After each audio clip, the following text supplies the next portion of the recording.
Well, good morning, everyone. I tell you what, Glenn Daniels here, and we're going to have an expert in cybersecurity and network infrastructure today. Nick Espinoza has consulted with clients ranging from small businesses up to the Fortune 100 level for decades.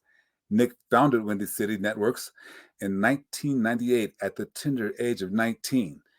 Man, that's not so tender. And this company was acquired in 2013. Now, in 2015, Security Fanatics, a cyber warfare outfit dedicated to designing custom cyber defense strategies for medium to enterprise corporations, was launched. An internationally recognized speaker, member of the Forbes Technology Council, TEDx speaker, strategic advisor to Human ID, a regular columnist for Forbes, award-winning co-author for a best-selling book, Easy Prey, host of The Deep Dive, a nationally syndicated radio show. He's on the board of advisors for Roosevelt University College of Arts and Science, as well as their Center for Cyber and Information Security, and is the official spokesperson for the COVID-19 Cyber Threat Coalition. Nick is known as an industry thought leader and sought after for his advice on the future of technology and how it will impact everyday businesses and consumers.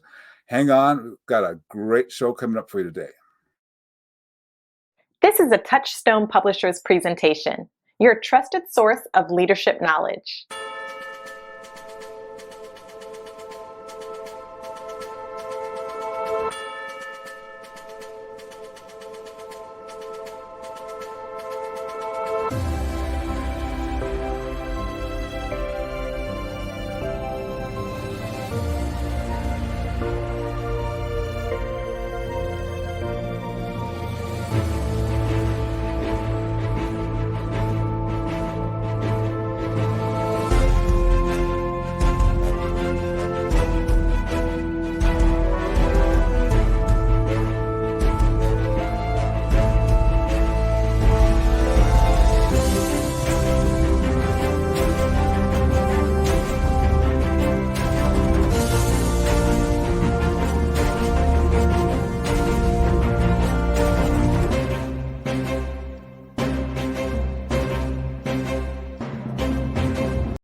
Well, once again, welcome everybody. Nick, thank you very much for joining me. As we read through your intro, we realized how super busy you are. Thank you very much for joining us today. Oh, my pleasure. I'm so glad to be here, and thanks for inviting me. Yeah, it's going to be educational beyond belief while we pull apart your TED Talk. Now, traditionally, Nick, I start off with just one question. And that question, sometimes people don't like to really hear about it too much, but a lot of people love this. Can you tell us a little bit about your journey? Now, you've done 4 TED Talks, so this makes it kind of interesting, but your journey from the time you conceived the TED Talk until the time that you delivered it. And let's talk about that very first one you did. What was that journey like for you? Yeah, so it was interesting. For most of my career, was not actually in the public sphere. I've always been an extrovert, and I've always been a nerd, and that's kind of a rare thing to have a combination of both. And my business partner basically said, "Hey, why don't you try speaking? Why don't you try just getting out there and sharing your knowledge, just what you do every day?" And I said, "Yeah, sure. Like, why not?" So I started down the speaking road and all that kind of stuff. I got actually a radio show here on a local station here in the Chicagoland area. And I've always loved TED Talks. I've always just, found them fascinating. They're great to listen to or watch. And I said, you know what? I've got a lot of different thoughts and ideas and all of that. I should codify one of these. And because I'm in cybersecurity, one of those core concepts that we have essentially to break down what a hacker is that we simply lie to you. No matter, what that situation is, we lie to you. And so by virtue of that, as I'm looking at technology, what I can't do is trust the security that I've got. I can't trust that the technology is going to be safe for me. And so here we are, trust sucks. And it was originally actually the title of one of my presentations, which was fully titled Trust Sucks, or How I Learned to Stop Worrying and Love Paranoia.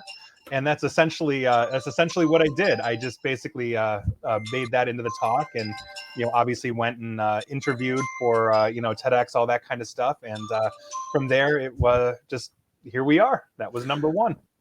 Was it difficult to get speaking or get people to take that subject matter? And was Trust Sucks the very first one that you did?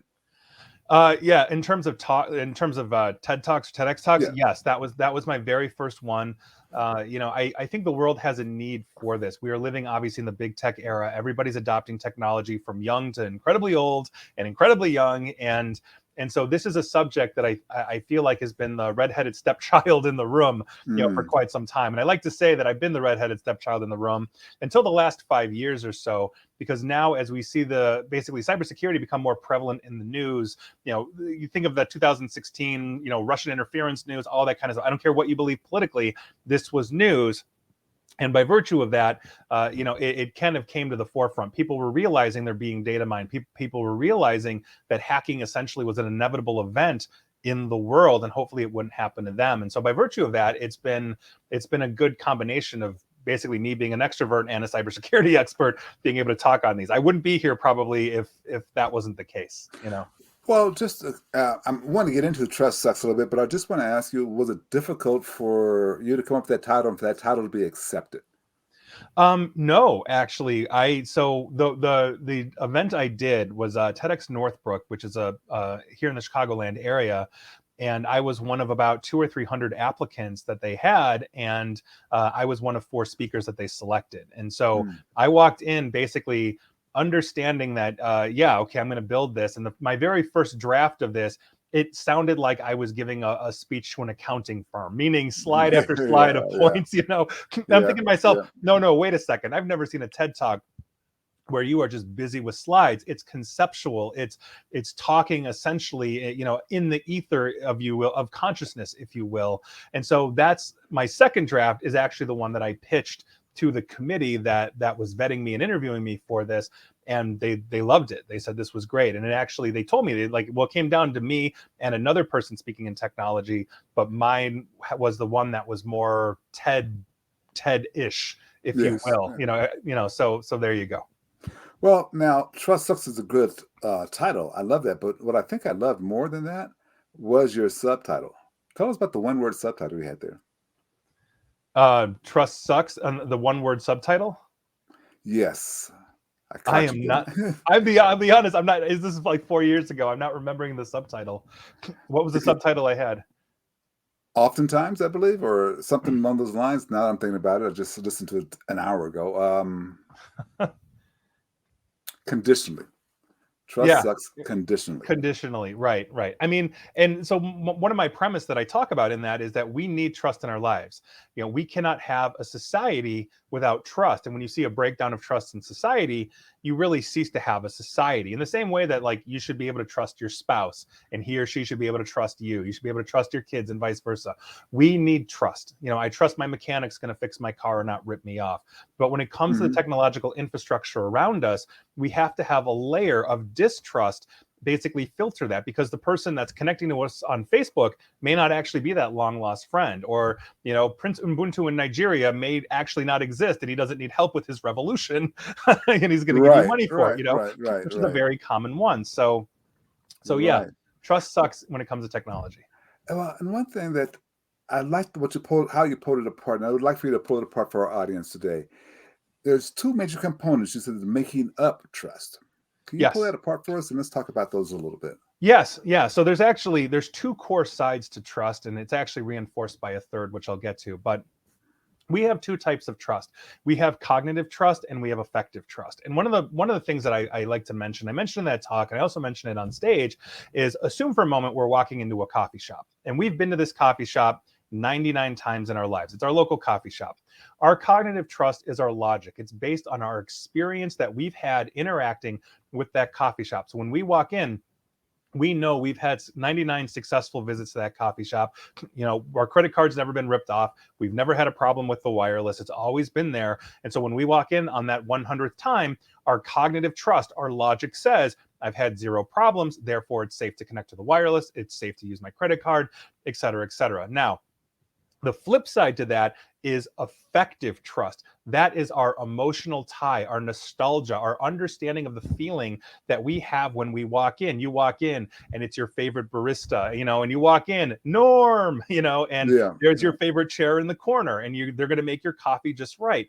You get a sense of safety, a sense of security. Therefore, the wireless, by extension, is going to be safe. And this is all reinforced by object permanence, which is something that we develop in our infancy. We're not born with it, but essentially we know as adults, unlike babies, that if we have a ball in front of us and that ball gets, let's say, moved behind us and we can't see it, the ball continues to exist. It's still there. Whereas babies, as soon as it's out of their basically eyesight, it's gone. It's in the ether. It doesn't exist anymore until they start to develop that cognitive ability. And so when we're walking into a place, what we are going to exploit, let's say as a malicious hacker, is the trust that you have in that place based on your logic and of experience, based on your familiarity with that. And essentially, you know that coffee shop's going to exist when you walk out the door every morning, and there's your object permanence. So that's essentially what we're talking about here. So what happens? I mean, why can't? Okay, so I have cognitive trust for the place. I have effective trust for the place. Mm-hmm. How are hackers operating in that? I mean, so obviously I've been there 99 times and it's been fine. Sure. So if I'm in the coffee shop, for example, and I'm malicious, I can run what is called an evil twin attack.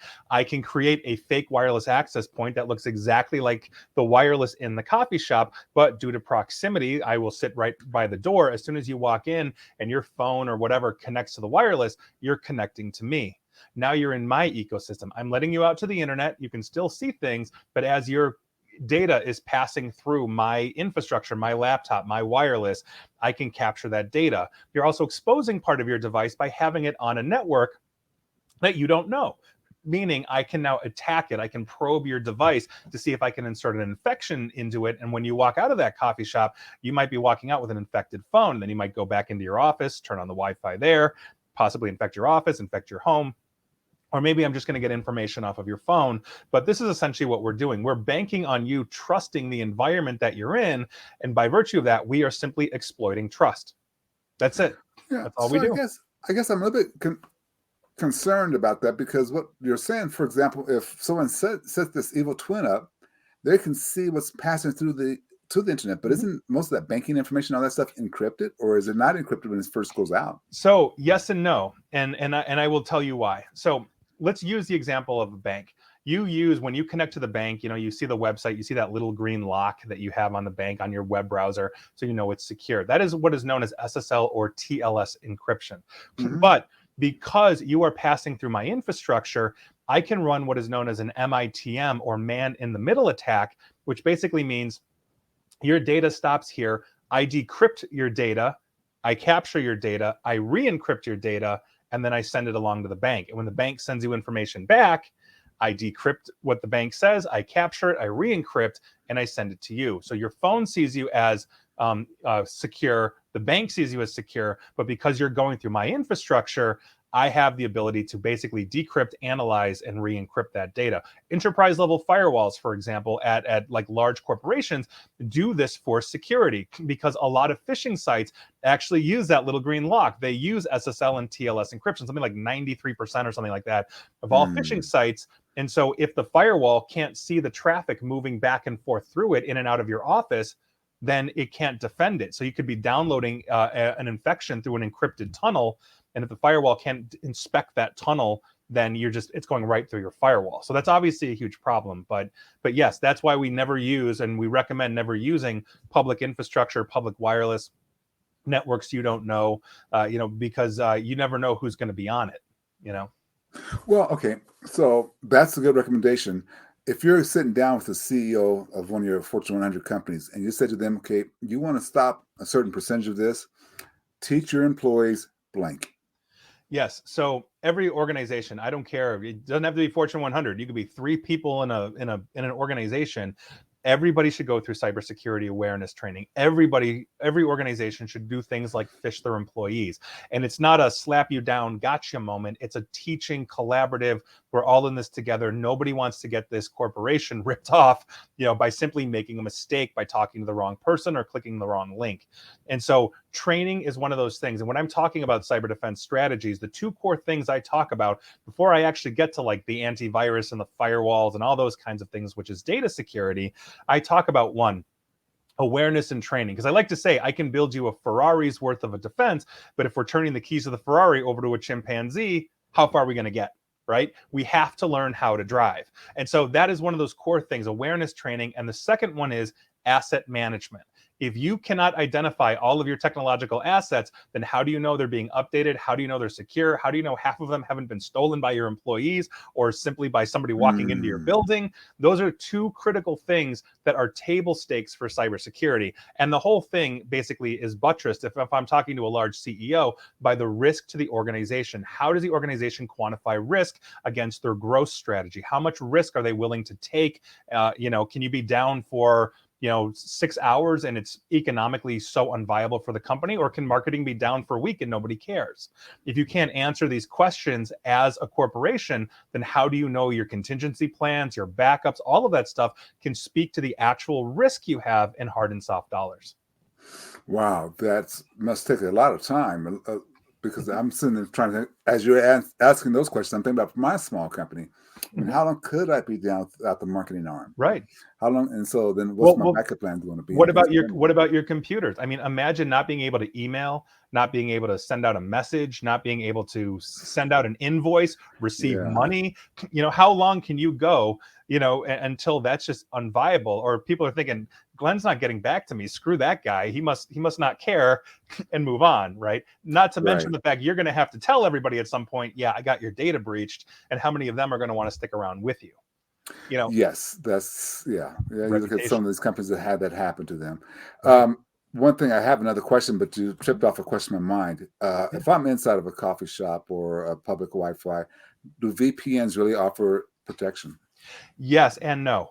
So here's the thing. You can go watch, there's a commercial, I won't mention the brand, where they're like, well, I can sit in a coffee shop all day because I've got this VPN, and that is half the battle.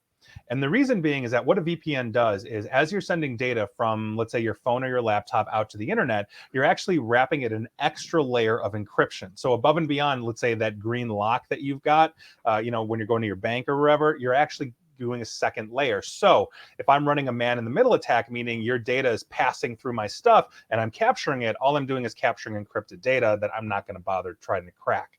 But because you are sharing a wireless infrastructure with other people in the coffee shop, whoever's connecting to it, your device is still on that network. Meaning, if I'm able to probe and attack your device because we're on the same network, so our two devices can communicate, if I'm able to get an infection, let's say, onto your phone where I can capture information, then your VPN is useless to me because I'm getting it before it's even being sent. Or when you're receiving it, I'm seeing it even though you have an encrypted pipe. So a VPN is not a firewall. It's half the battle. For that, I recommend everybody get a VPN in their life, whether it's corporate or personal, and pay for it, because there's a lot of horrible free ones out there that are run by like intelligence operations, which we just recently learned, or they're data mining you, like Facebook's VPN, which got pulled from the Apple Store for doing exactly that, violating privacy. So make sure you're getting a good one. But yeah, that's half the battle. And I always have a VPN on, but I never connect to public Wi-Fi. We're surrounded by cellular connections. You pick your company, right? AT&T, Verizon, whoever, they're out there, and it's much more safe just to stay on there. You can stream Netflix through it all day, which means you can easily answer email or check social media, here on LinkedIn, whatever you're doing, using your 4G or now 5G connection, and you never need to connect to Wi-Fi really, except if you're incredibly remote. Okay, so that though brings up a question that you talked about inside of the your TED Talk, and that is ISPs. You let us kind of know, well, ISPs are a mess, or can be a mess. Right. Tell us about that. Yeah, so essentially, when you sign up for, and take your pick, I don't care who it is, AT&T, Verizon, Comcast, et cetera, to get internet connection in your home, they're going to basically ship you a modem. They're going to ship you a device that essentially you plug in, and the device is designed to be as easy as humanly possible for non-technical people to plug in and get running and just get onto the internet. The problem that we have is that the manufacturers of these devices oftentimes don't have good software development for security, meaning they're not patching these things, they're not updating these things until a massive amount of patches were out there. And when I did that talk, that was on the heels of learning that there was something like 70 odd known vulnerabilities in the modems that Comcast, AT&T, and I think it was Time Warner were all sending out from this one manufacturer, which basically means I could teach a third grade class how to break into this thing.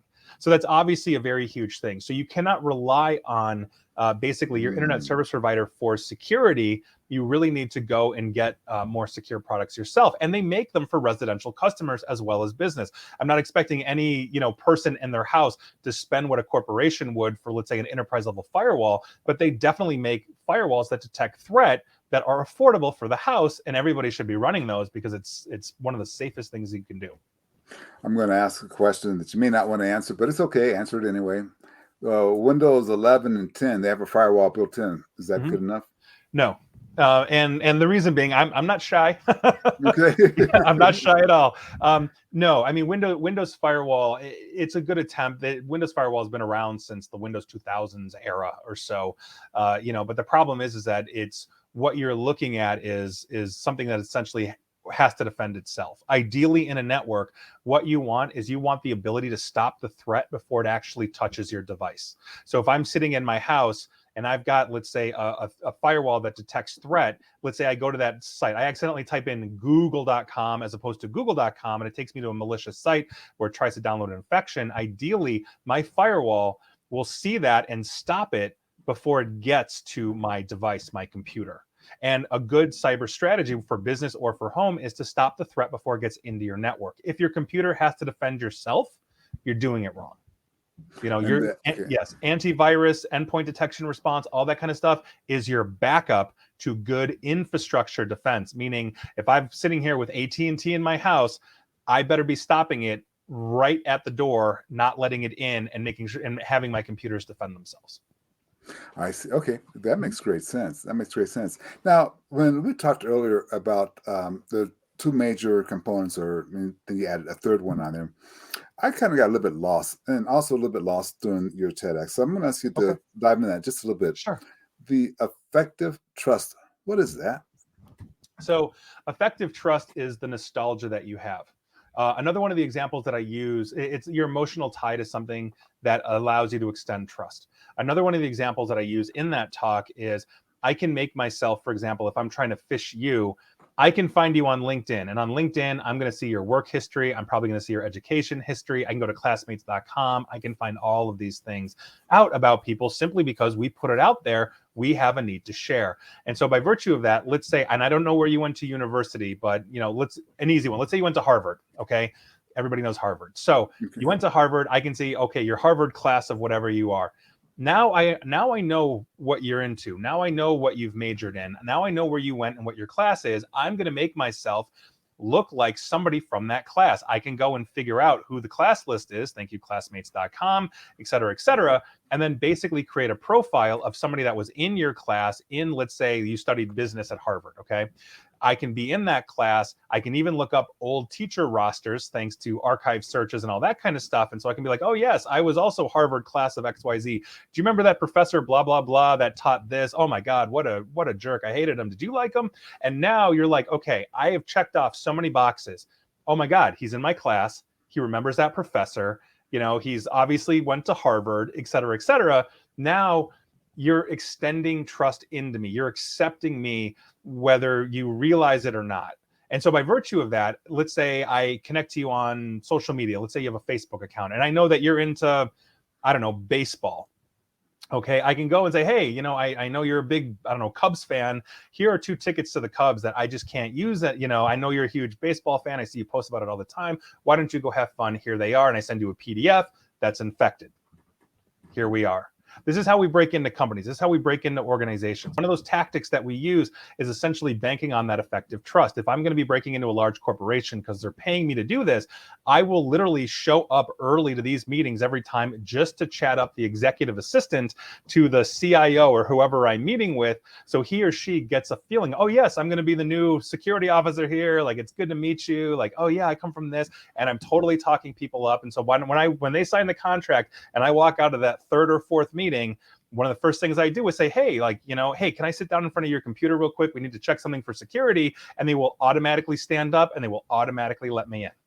And these are things that we are banking on. It's the emotional connection we have to others. It's that camaraderie that we feel. And in the case of the coffee shop, it feels good to walk in and everybody says, Norm, everybody knows you, right? Every time Norm walked into Cheers, that's a comfortable feeling. The barista, he or she is going to make your drink exactly the same way because you have a weird drink and that's how she does it.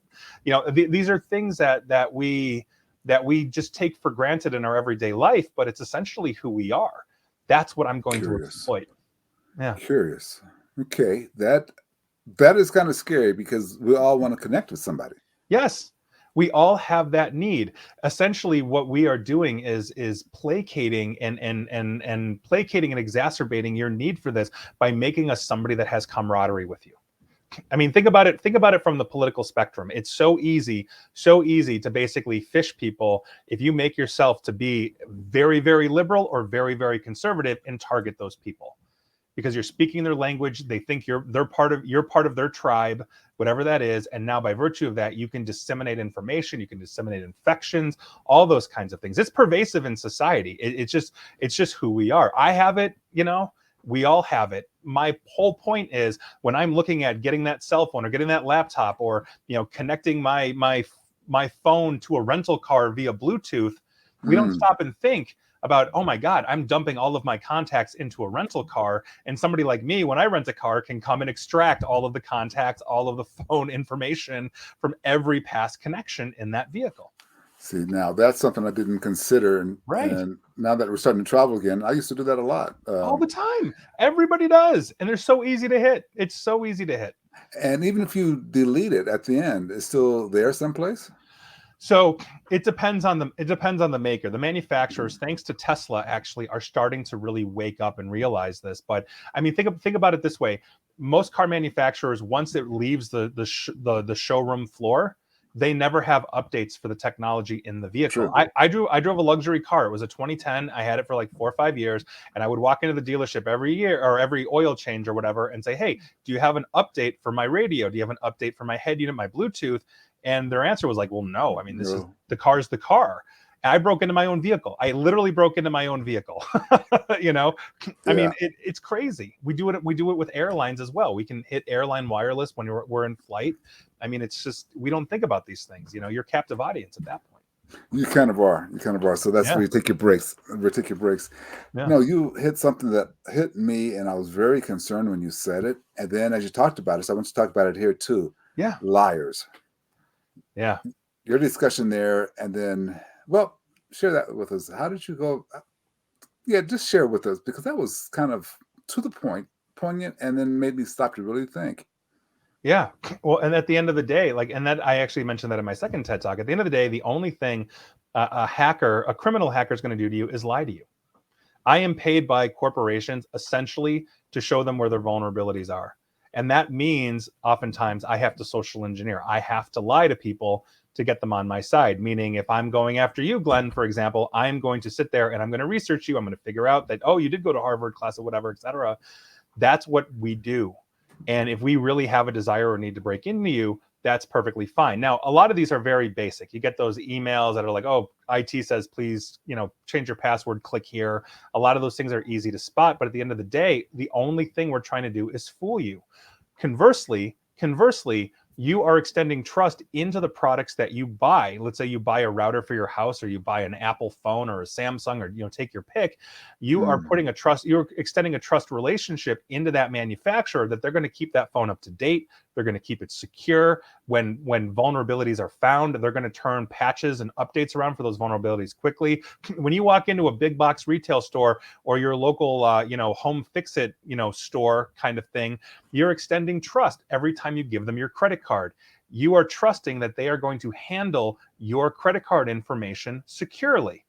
And we've seen the opposite, where people get lax or things are missed, and then we have 80 million credit cards get hit, like in the case of Home Depot. Same with Target, same with a whole bunch of others. They learn from those mistakes, they move on. What we are fighting against in cybersecurity always is complacency. It is our biggest problem that we have, is that humans get complacent, organizations get complacent, IT departments get complacent, and it's something that we in cybersecurity simply just cannot afford to do, because that's when we drop the ball. That's when we get everybody hit. Wow. Okay. I want to push that a little bit more, because you said in your talk, you said that and I forget the research you quoted, but it says something along the lines of that we lie on average twice a day. Yes. And us lying to ourselves also helps people destroy our security. Yes. Well, and I think, and that for the record is a study done by Psychology Today. That's where that came from. Just for the record, I did not make that up. You can go Google that. Understand, though, that lying to yourself, depending on the circumstance, isn't necessarily a bad thing. So if you read somebody like Malcolm Gladwell, for example, he talks about, because he used to run track when he was living, I think it was in Jamaica, one of the Caribbean islands, I think it was Jamaica, where you basically, if you know that you're in the lane next to Usain Bolt, you have to convince yourself that you're going to beat the fastest man on the world. You know what I mean? You have to lie to yourself.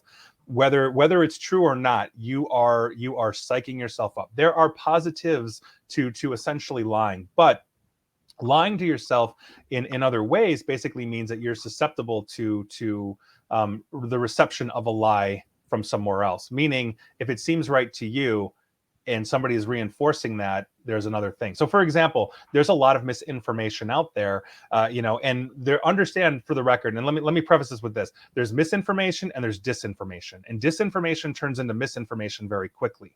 Disinformation is an actual attempt, a knowing attempt to deceive, to put out information that is going to sway people or a population against one thing or the other. Misinformation are those people that see this. Basically, it confirms their bias, it's confirmation bias, and then they put it out thinking it's legitimate and it's urgent in some way, shape, or form.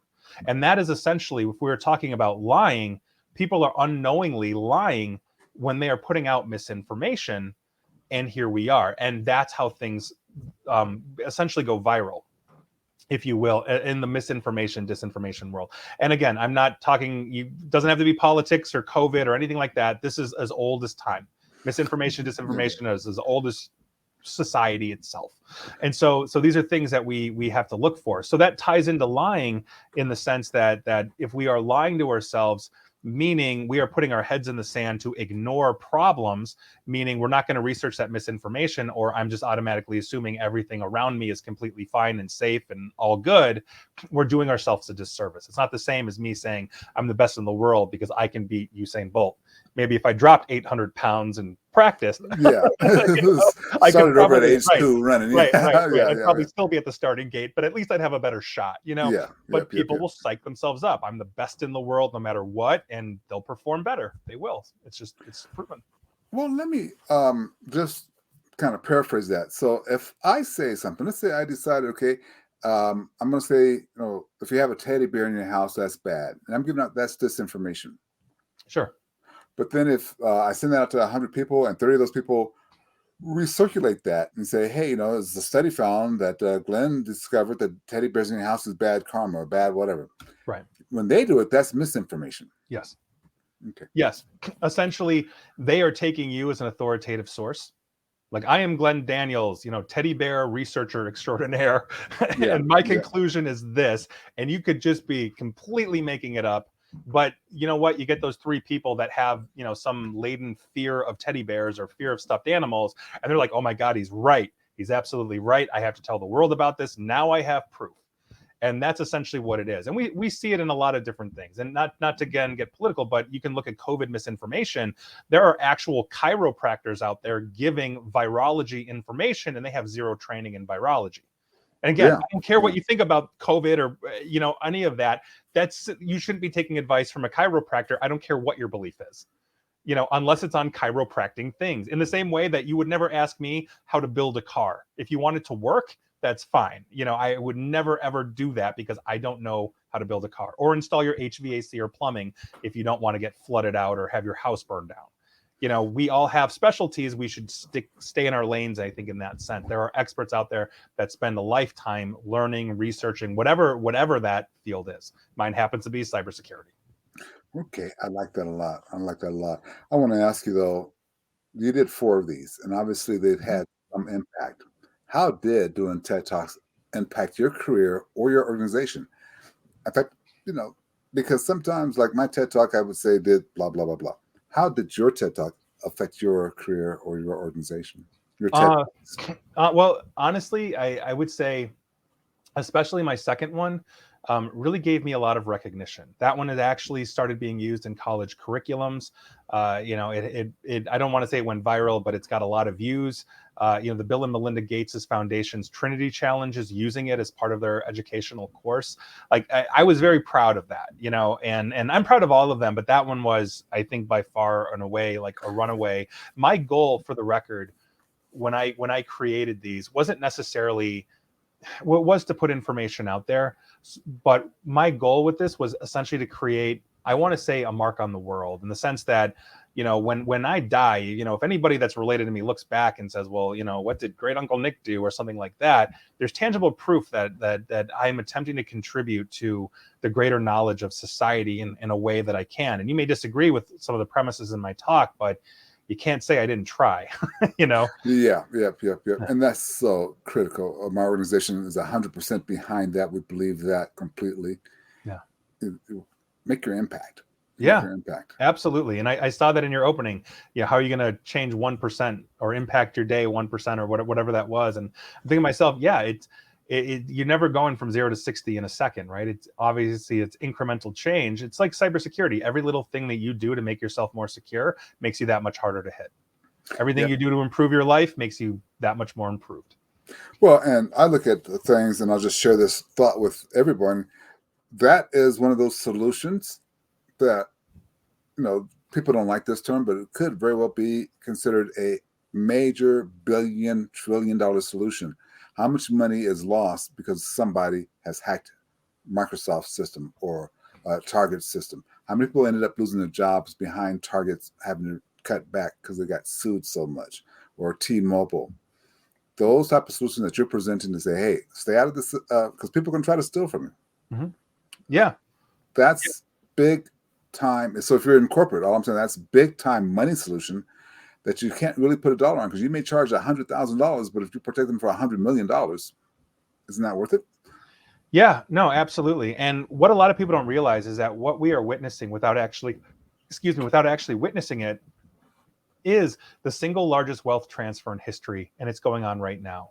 Yes. And in 2017, we essentially had a prediction that by the end of 2021, as in 10 days from now, basically we collectively, you, me, our governments, businesses, everybody will have spent about $1 trillion on cyber defense strategies. That's firewalls, antivirus, awareness training, all this kind of stuff, risk management, et cetera, et cetera, et cetera. But by the end of 2021, the prediction in 2017 was that criminal hackers will have extracted over $6 trillion from us, basically in insurance payouts and ransoms and all of these kinds of things. It's even the, grandma in Idaho that has to pay $500, to unlock her computer kind of thing. All of this adds up to about $6 trillion. And now the estimate is, in the next 2 years or so, that $6 trillion is going to cap over $10 trillion. This is a huge problem. Cyber insurance, by virtue of this, is also having a reckoning because they've not been able to quantify risk at all, in any real effective way, and they're just getting their shirts handed to them at this point. The attackers are eating their lunch because the payouts are insane, and we've seen these rise and rise and rise, and that's in part because cyber insurance doesn't know how to quantify this or enforce policies, but also because of cryptocurrency, which makes it much harder to track these gangs for intelligence agencies and law enforcement as well. So, it's kind of a double-edged sword. But yeah, to your point, I mean, we are living in a precarious time.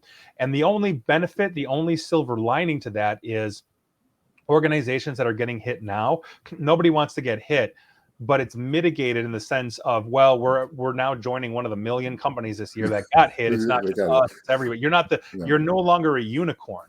What the unicorn is the company that's been impervious to this, and it's either because they've been flying under the radar and haven't been hit yet, or they're so on the ball with cybersecurity because they've got an army of nerds like me that are doing this kind of stuff that, here we are. So it's crazy. It's a major issue. I want to just conclude with my patented conclusion question, put you on the spot. Sure. What question should I have asked you that I did not ask you? What question should you have asked me? That I did not ask You you. did not. That I did not.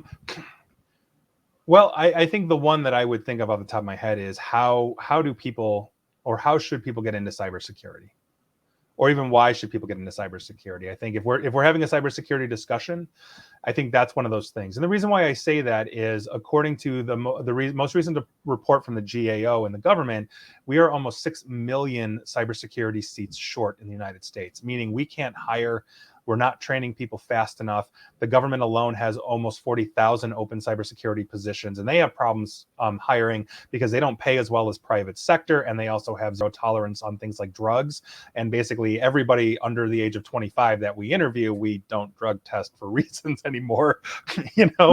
And so it's a different society. But if I'm talking about cybersecurity, usually that's something that I think is just important to ring the bell on, you know. And I like to say, if I'm on stage and I have, you know, somebody raises their hand and says, you know, oh, my kid is in college, should he or she go into cybersecurity? And my default answer is, you know, yes, we need the help. They're going to get a good paying job. And even if they suck at it, they're going to make enough money to get basically out of your basement, get their own place, you know, start living their life.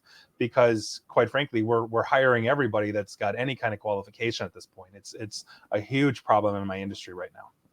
Yeah, that's good to know. That's good to know, ladies and gentlemen. That's good to know. So now, what are you doing right now to help people? What are you doing right now to help?